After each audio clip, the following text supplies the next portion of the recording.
सन्माननीय व्यासपीठ उपस्थित मान्यवर आणि रसिक मला अभिवादन करून माझी रचना सादर करतो. पहिला एकमतला एक शेर ठेवतो. ती उदास नाही फक्त वेगळी दिसते. ती उदास नाही फक्त वेगळी दिसते, डोळ्यात नव्याने एक पोकळी दिसते.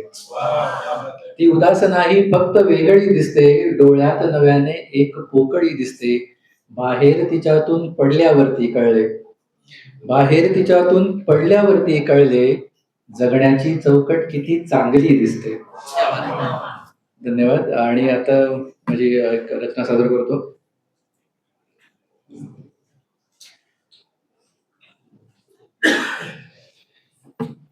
इतक्यासाठी पांघरला मी तटस्थ हा चेहरा असावा.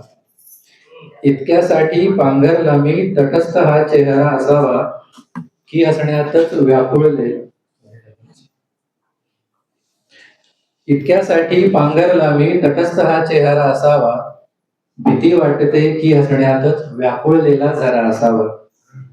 इतक्यासाठी पांघरला मी तटस्थ हा चेहरा असावा, भीती वाटते की हसण्यातच व्याकुळलेला जरा असावा. अपूर्णतेतच गंमत असते असे वाटते म्हणून केवळ. अपूर्णतेतच गंमत असते असे वाटते म्हणून केवळ.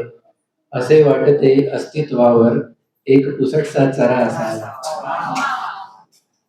वासनेतला दर्प झाकला जातच नाही याला कारण. बघा की वासनेतला दर्प झाकला जातच नाही याला कारण. प्रार्थनेतही दरवळणारा उग्र असा मोगरा असावा. प्रार्थनेतही दरवळणारा उग्र असा मोगरा असावा.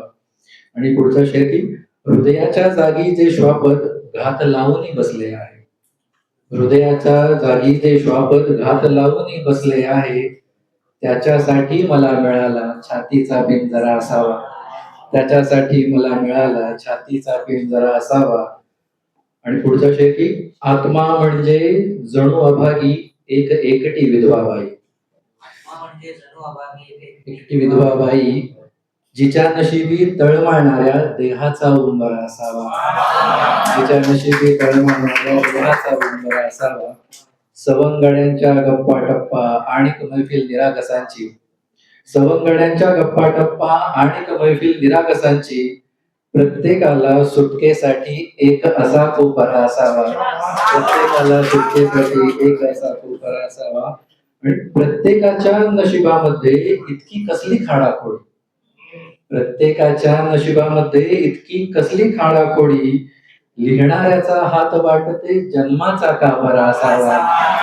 लिहिणाऱ्याचा हात वाटते जन्माचा का बरा असावा. आणि शेवटचा शेर माझ्यामध्ये भिनत चालल्या दगडपणाला असे वाटते.